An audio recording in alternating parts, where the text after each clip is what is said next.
So this piece here is entitled Blue Eyes, Brown Eyes, Green Eyes, rolling off a little bit what Mr. Tolliver was speaking of. See, we met 4 weeks ago looking over a blank composition with the grimace. Not even a blemish had marked it, for it was a thought that sparked it, and since then, I haven't seen you the same. How you been, Matt? I respond with, I've been. And as blank as my response is, so is the look that I receive. I've been. And left it at that. Wanting so bad to speak of a long week/month/year that I've had, because in remembrance of all last semblance, all seems to resemble this moment. As if the last times our voices passed and clashed and conversation was now, and wow, I'm rambling. Scrambling with contemplation, gambling with past relationships. Looking for love in the young and naive, but I've been. I spin from happiness to the moment's whim. Bipolar? Nah. Depression? I don't think so, although when suicide bears its face, I think slow. You should have that feeling of happiness. I know I've seen it before. Felt the heat of its breath on my lips. Watched it turn rain to sun and smelled how clean it was. That scent of washed clothes and conditioned hair. That feeling of the day will go by too soon, but I'll never forget it. See, happiness knocks at my door, bringing me truth like the witnesses of Jehovah. This sober mind speaks drunken wails when I'm upset. So don't take what I say as a heart. Beautiful. Take what I say to the heart. Beautiful. Girl of mine, find happiness when none's in sight. Leave sorrow on my lips and love taste lights. Yeah, I met a girl who covered her scars with a smile. Never letting anyone in, she closed off eyes and surrounded herself with sin. She was young, with the soul of Maya. A beautiful mind covered in scars, placed securely in a smile. Tried to dig deep to save her, question what plagued her, wanted to nail it to my heart so a part would never be a thought that sparked. She curls cheeks and lips upwards, speaking in the embodiment of questions for my own. Thrown into conversations, contemplating the misrepresentation of our heartbroken citations. See, she grows with the wind and manipulates her sin in her own fashion by different drugs she rations. She fastens her arm tight to make her memories take flight. She would fight for every instance until life was little more than a pinch, fighting daily for one foot was a sink. See, we create nothing but trouble.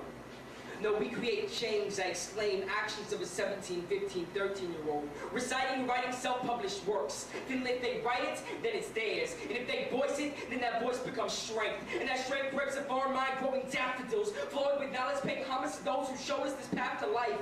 Baby, put down that knife.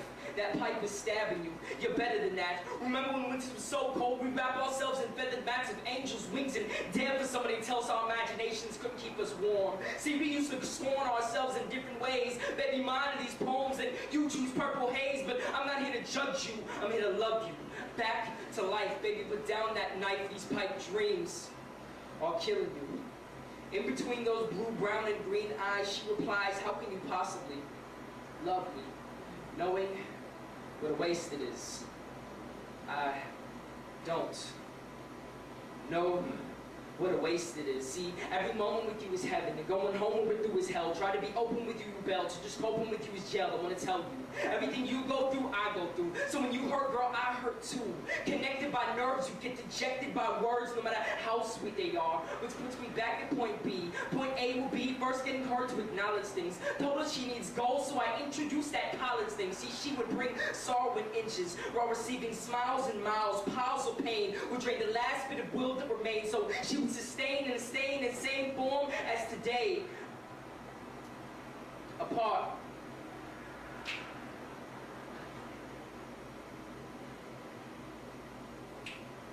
So I introduced that college thing, which puts me back to point B.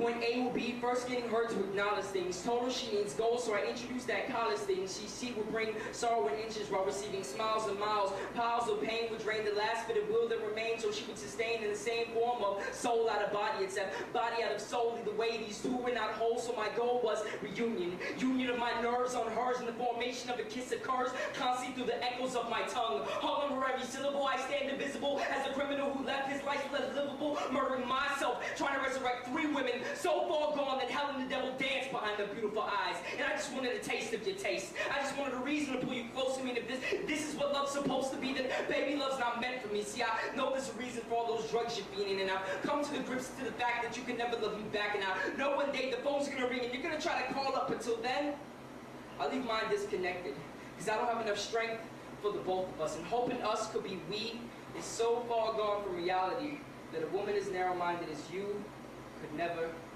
see.